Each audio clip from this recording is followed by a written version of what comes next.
उत्तराखंड के दुग्ध उत्पादों को दिवाली का तोहफा, 12 करोड़ की बकाया धनराशि सरकार करेगी रिलीज। आंचल की ब्रांडिंग के लिए लगेंगे जिले में मेले। मुख्य निर्वाचन आयुक्त ने उत्तराखंड के ग्रामीणों का जताया आभार। 16 अक्टूबर को इमरजेंसी लैंडिंग के बाद पिथौरागढ़ के रॉयल गांव में रुके थे सीईसी।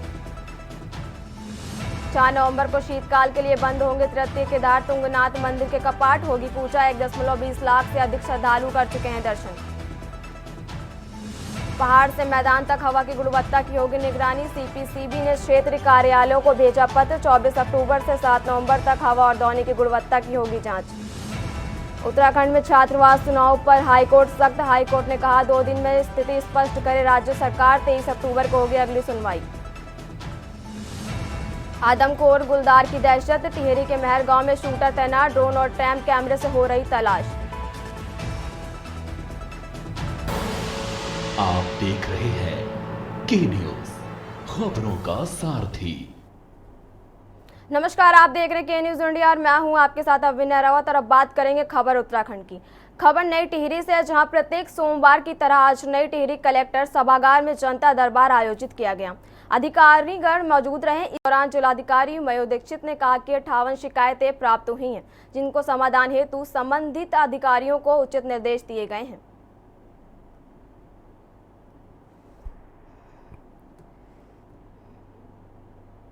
जन सुनवाई में करीबन 50 शिकायतें रजिस्टर हुई हैं और इसमें विभिन्न डिपार्टमेंट से रिलेटेड थी, जैसे पेयजल, पीडब्ल्यूडी से रिलेटेड, सिंचाई से रिलेटेड। और इसमें अधिकतर शिकायतों का हमने निस्तारण किया है। कुछ शिकायतें ऐसी थी जिसमें धन आवंटन की आवश्यकता होगी, उसमें एस्टिमेट बनाने के लिए बताया गया है। और अब बढ़ेंगे अगली खबर की ओर। कैबिनेट मंत्री गणेश जोशी ने दून बिहार झारखंड देहरादून में पेयजल की विभिन्न योजनाओं का उद्घाटन किया। उन्होंने दून बिहार वितरण प्रणाली पेयजल योजना के निर्माण कार्य का विधिवत उद्घाटन किया। बता दें कि योजना एक 430.20 लाख रुपए की लागत से बनेगी। इस योजना के माध्यम से क्षेत्र में 4000 से अधिक लोग लाभान्वित होंगे। इस दौरान कैबिनेट मंत्री गणेश जोशी ने दून बिहार में निर्माणाधीन सामुदायिक भवन का भी निरीक्षण कर निर्माण से संबंधित आवश्यक दिशा निर्देश दिए।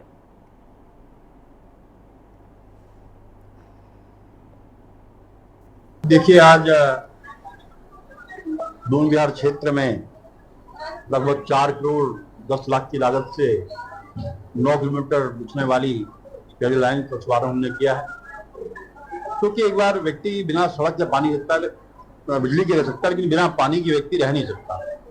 लोगों को पानी उपलब्ध कराना हमारी सरकार की प्राथमिकता है और धामी सरकार का संकल्प है कि जिन कामों का शिलान्यास हम करेंगे उनका लोकार्पण भी हम करेंगे। पहले क्या होता था, जो पत्थर लग जाते थे, रिबन कट जाते थे और उसके बाद सरकारें बदली हो जाती थी। लेकिन आज जिन कामों का हम शिलान्यास कर रहे हैं उनका लोकार्पण भी कर रहे हैं।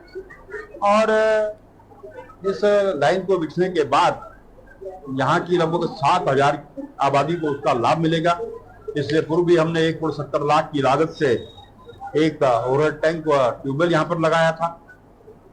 इस अवसर पर मंदिर समिति के अध्यक्ष जी ने मांग की है कि यहाँ पर एक सोलर प्लांट लगाया जाए। इसकी घोषणा मैंने की है, सिविल भी उसको लगाएंगे, क्योंकि भारतीय जनता पार्टी की सरकार जनता की सरकार, जनता के द्वार, इस नारे को लेकर काम करती है। और हमारे युवा मुख्यमंत्री धामी जी के नेतृत्व में सरकार लगातार संवेदनशीलता से काम कर रही है। मैं इसके लिए धामी जी को शुभकामनाएं देता हूँ, बधाई देता हूँ। और अब रुक करेंगे अगली खबर का। प्रदेश में भाजपा ने अपने सदस्यता अभियान के लक्ष्य को पूरा कर लिया है। भाजपा प्रदेश अध्यक्ष महेंद्र भट्ट ने भाजपा प्रदेश कार्यालय में एक प्रेस वार्ता की। इस मौके पर उन्होंने कहा, प्रदेश में भाजपा ने 20,17,000 सदस्य बनाए हैं। सदस्यता अभियान के लक्ष्य को हासिल कर लिया गया है। इनमें महिलाओं और नौजवानों ने बढ़ चढ़कर भाजपा की सदस्यता ली है। उनका कहना है कि अल्पसंख्यकों में भी 3% सदस्यता ली है। 24% से अधिक महिलाओं ने सदस्यता ली है। अभी भी सदस्यता अभियान जारी है। ऑफलाइन सदस्यता अभियान चल रहा है। 5 नवंबर को सक्रिय सदस्यों की सूची को जारी किया जाएगा। उत्तराखंड देश के 6 राज्यों में शामिल है, जिनमें से अपने लक्ष्य को हासिल किया है।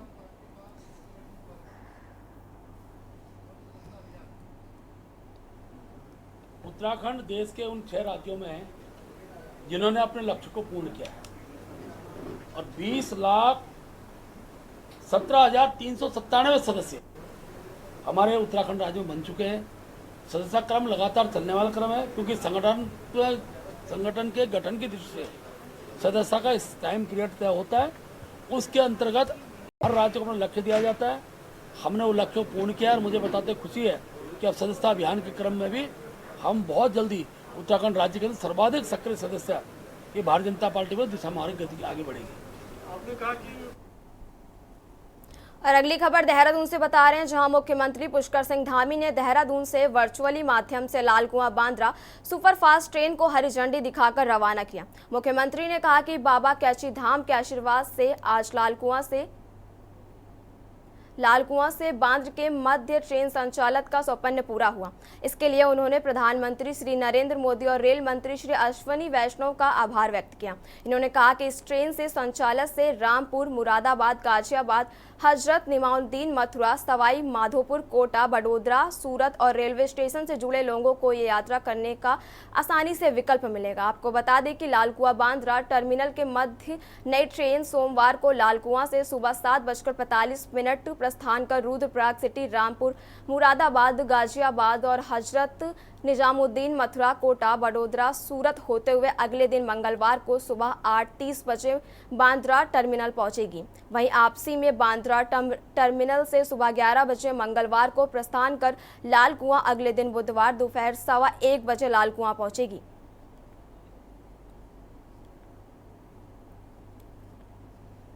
नीम करोड़ी बाबा के आशीर्वाद से आज लाल कुआं से बांद्रा ट्रेन का संचालन का जो स्वप्न था, हम लोगों की बहुत लंबे समय से जो मांग थी, वो मांग पूरी हुई है। इस अवसर पर मैं आप सभी को बहुत बधाई देता हूँ, बहुत शुभकामनाएं देता हूँ। साथ ही इस रेल के संचालन के लिए, जिसके कारण से हमारे मुंबई से उत्तराखंड आने वाले, कुमाऊं क्षेत्र में आने वाले, हल्द्वानी, अल्मोड़ा, पिथौरागढ़ आसपास के क्षेत्रों में बहुत सारे लोग जो यहाँ से, जिनका घर है, यहाँ आना जाना होता है, उनके लिए भी बहुत सुविधा हुई है। मैं इसके लिए आदरणीय प्रधानमंत्री जी का और आदरणीय रेल मंत्री जी का दिल से आभार प्रकट करता हूँ। भाइयों बहनों, इस रेल के संचालन से लाल कुआं बांद्रा एक्सप्रेस के रामपुर, मुरादाबाद, गाजियाबाद, हजरत निजामुद्दीन, मथुरा, सवाई माधोपुर, कोटा, बड़ोदरा, सूरत आदि रेलवे स्टेशनों से जुड़े लोगों को यात्रा करने का आसानी से विकल्प भी मिलेगा और उनका समय भी बचेगा। जहां तराई के लोगों को भी इससे काफ़ी मदद मिलेगी। डोईवाला ब्लॉक की न्याय पंचायत रानी पोखरी में दुग्ध उत्पादक मेले का आयोजन देहरादून दुग्ध उत्पादक सहकारी संघ की ओर से किया गया। मेले का शुभारंभ डोईवाला के विधायक व्रजभूषण गैरोला और ब्लॉक प्रमुख भगवान सिंह पोखरीवाल आयुक्त रूप में किया। सांस्कृतिक कार्यक्रम के साथ मेले की शुरुआत हुई और मेले में ऐसे दुग्ध उत्पादकों को सम्मानित किया गया जिन्होंने अपनी मेहनत से दुग्ध उत्पादन के क्षेत्र में काम किया और अपना आय में इजाफा करते हुए आर्थिक मजबूती ली।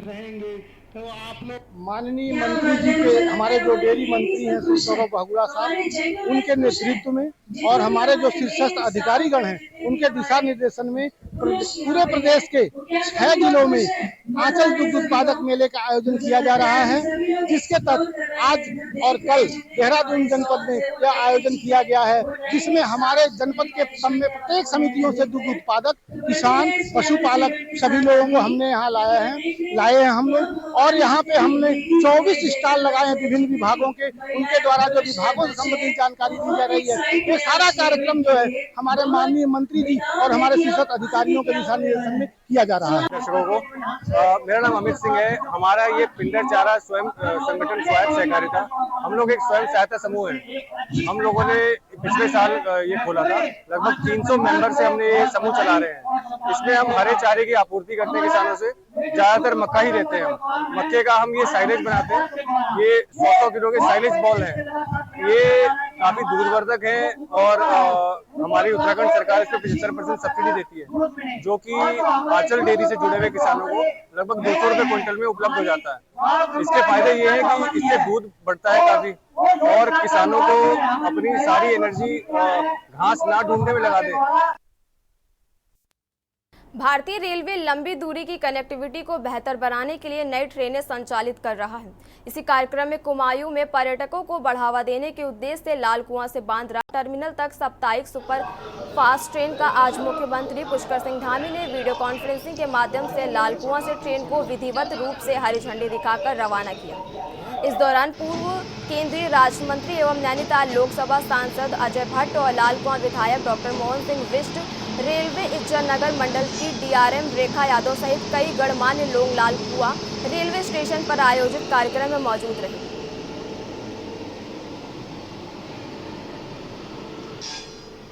लोकसभा क्षेत्र के बहुत ही लोकप्रिय सांसद और भारत सरकार के पूर्व मंत्री हमारे बहुत वरिष्ठ नेता आदरणीय अजय भट्ट जी, पर्यटन को बढ़ावा मिलेगा, बल्कि इस क्षेत्र की व्यापारिक गतिविधियों को बहुत बड़ा बढ़ावा मिलने वाला है। हमारे तमाम व्यापारी वर्ग के लोग जो यहाँ से, क्योंकि मुंबई जो है हमारे देश की आर्थिक राजधानी है, तो वहाँ पर बड़ी संख्या में लोग कारोबार के सिलसिले में जाते हैं।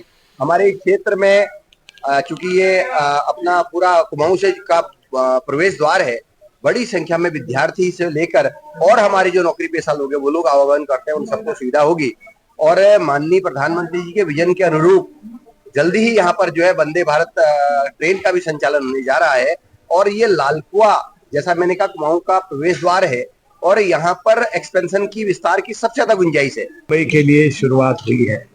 एक हमारी रामनगर से चलती है बृहस्पतिवार को, शुक्रवार को हमारी दूसरी ट्रेन काठगोदाम से, हल्द्वानी से, और तीसरी ट्रेन आज सोमवार को चलेगी। यानी कि बृहस्पति, शुक्र और शनिवार, नहीं, बृहस्पति, शुक्र और सोमवार, 3 दिन लगातार लोग जा सकते हैं। आवत जावत इसी तरह से वहां से आएंगे 3 दिन, तो यानी कि हफ्ते भर आवत जावत बनी रहेगी। जैसे 3 दिन आज गई, फिर ये यहाँ लौटेंगी, वहां से भी आएंगे ना, तो पूरा हफ्ता पूरा होगा, किसी को कोई तकलीफ नहीं।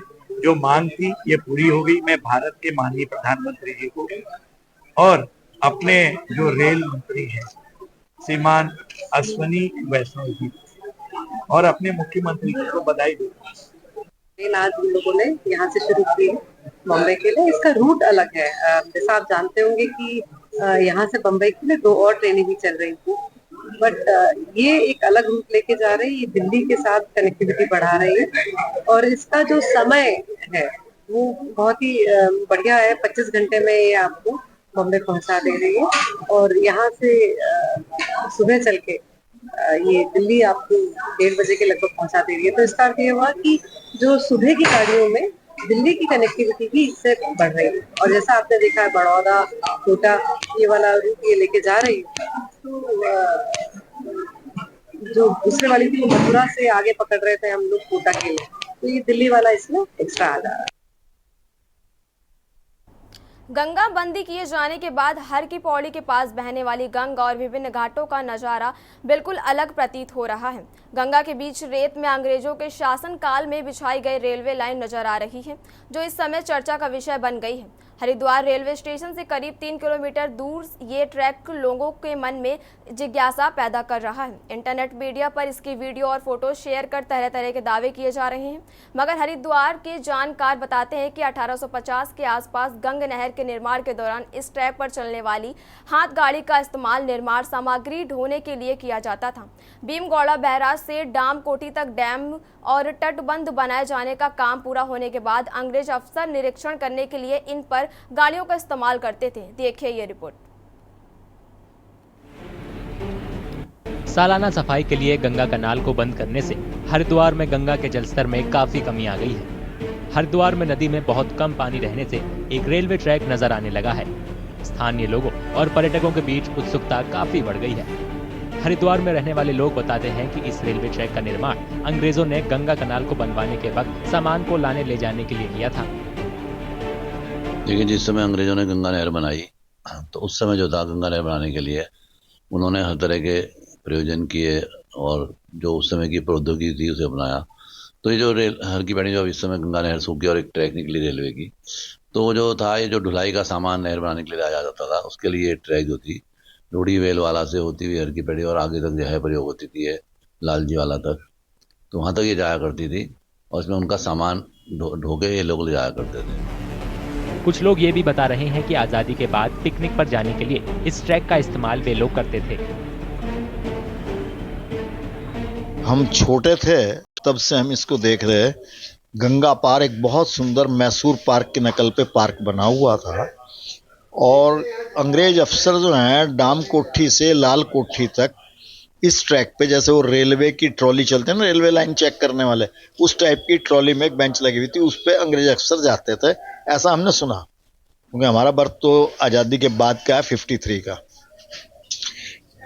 अब उस लाइन को हमने देखा बचपन में। 62 का कुंभ था, वो हमें अच्छे तरीके से याद है। उस टाइम भी, तो उस टाइम हम बच्चे उस ट्रॉली में घूमे भी बैठ के। आज़ादी के बाद जो था, फिर इन्होंने उसको जो है, जो सरकार थी हमारी उत्तर प्रदेश सिंचाई विभाग की, उन्होंने इसको एक पिकनिक स्पॉट के रूप में भी इस्तेमाल करने लगे। तो हम भी जब बचपन में जाते थे अपने पिताजी के साथ, तो तब भी हम बचपन जो थे छोटी ट्रैक में जो थी रेलवे की, उसमें डब्बों में बैठ के घूमते हुए निकलते थे। हर साल साफ सफाई के लिए दिवाली से पहले गंगा कनाल को 15 दिनों के लिए बंद किया जाता है। हालांकि ऐसा पहली बार हुआ है जब कनाल बंद होने पर रेलवे ट्रैक नजर आ रहा है।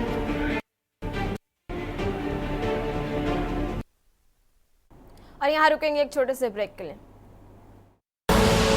आप देख रहे हैं के न्यूज, खबरों का।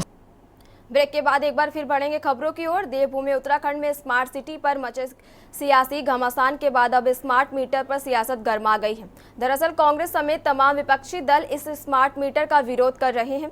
इसी के तहत कांग्रेसियों ने एक ओर जहां कुमायूं कमिश्नरी का घेराव किया, तो वहीं पूर्व मुख्यमंत्री और वरिष्ठ कांग्रेस नेता हरीश रावत ने भी प्रीपेड स्मार्ट मीटर के विरोध में मौन उपवास रखा। इस दौरान उन्होंने भाजपा सरकार पर अपनी चहेती कंपनी को लाभ पहुंचाने का आरोप लगाया है। साथ ही बिजली उपभोक्ताओं के बिजली बिलों को 2.5 गुना तक बढ़ोतरी की भी चिंता जताई है। आपको बता दें कि उत्तराखंड में स्मार्ट मीटर लगाने का कार्य शुरू हो गया है। ऊर्जा निगम का कहना है कि स्मार्ट मीटर लगाने के लिए उपभोक्ताओं से कोई भी शुल्क नहीं लिया जाएगा।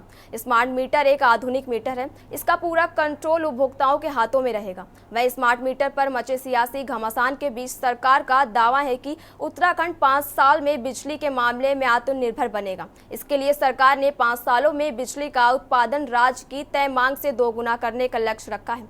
बता दें कि Uttarakhand power transmission corporation limited यानी कि पिटकुल की ओर से सीएम आवास में आयोजित कार्यक्रम में खुद मुख्यमंत्री पुष्कर सिंह धामी ने यह ऐलान किया। इस दौरान पिटकुल के एमडीपीसी ध्यानी की ओर से सीएम धामी को लाभांश के रूप में 11 करोड़ की धनराशि का चेक प्रदान किया गया। सवाल ये है कि क्या स्मार्ट प्रीपेड मीटर बिजली उपभोक्ताओं के पक्ष में है या फिर इसके बहाने स्मार्ट सियासत की जा रही है। करेंगे चर्चा, पहले देखिए रिपोर्ट।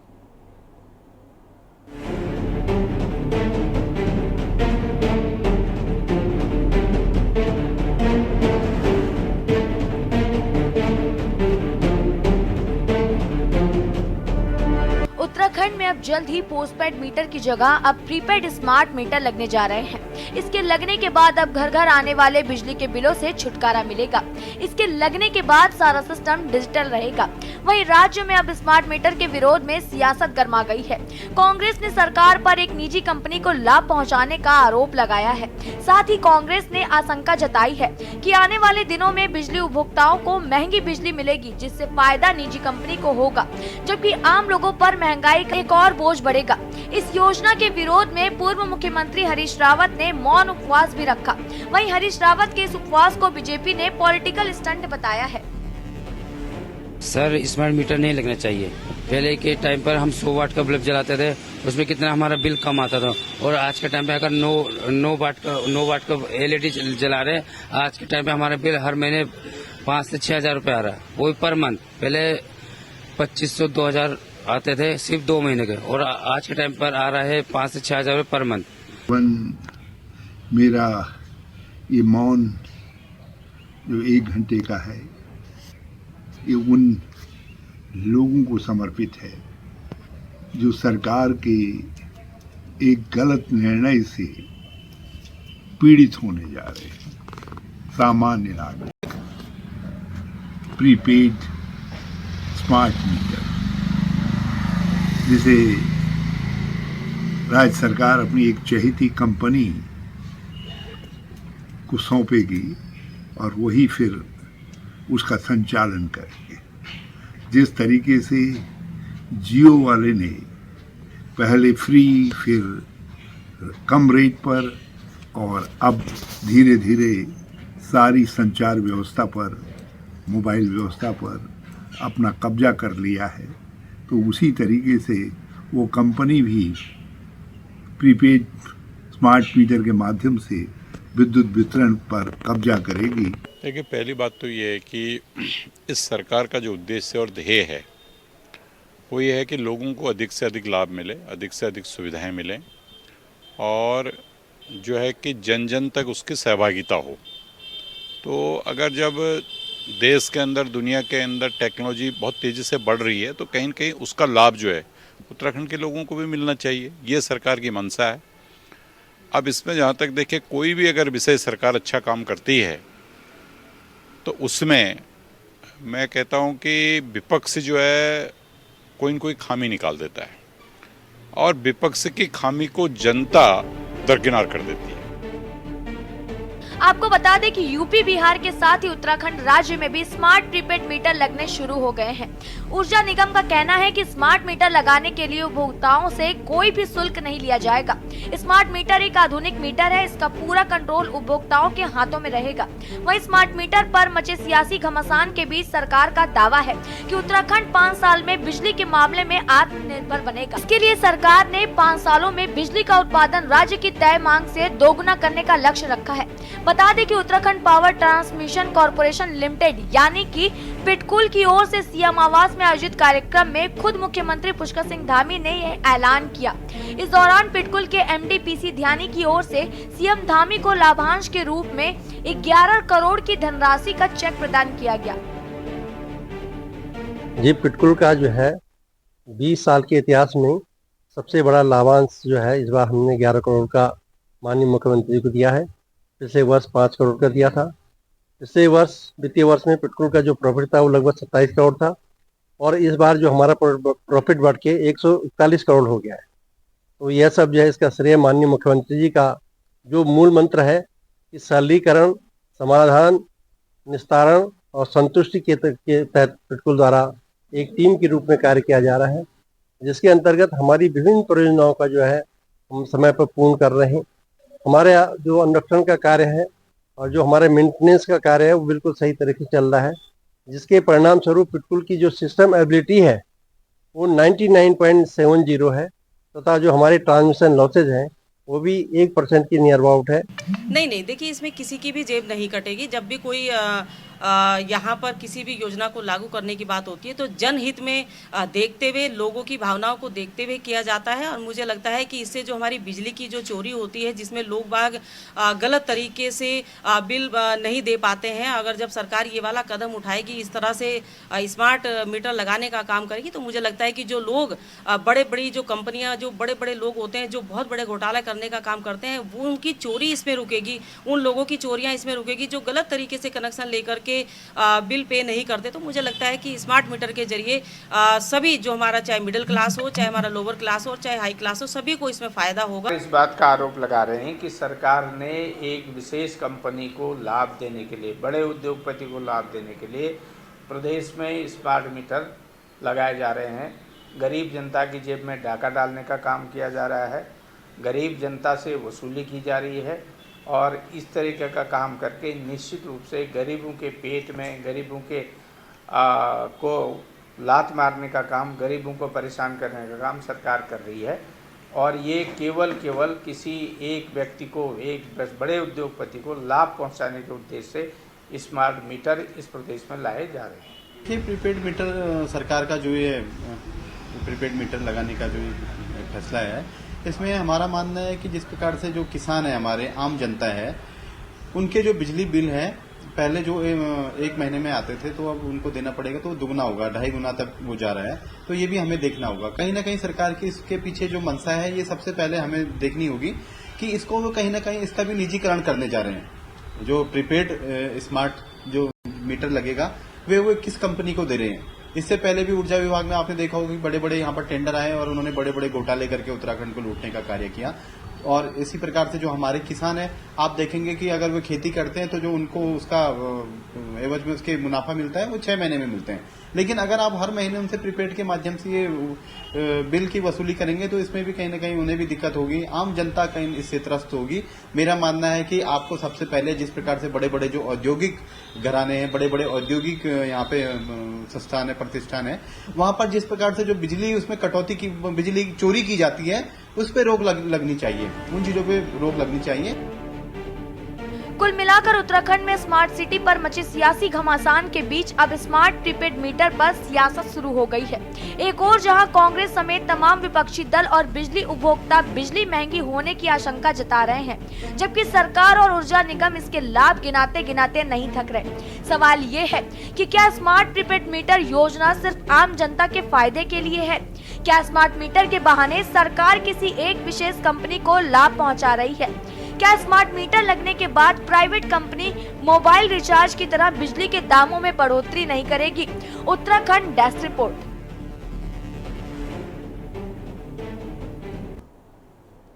फिलहाल इस बुलेटिन में इतना ही। देखते रहिए के न्यूज इंडिया।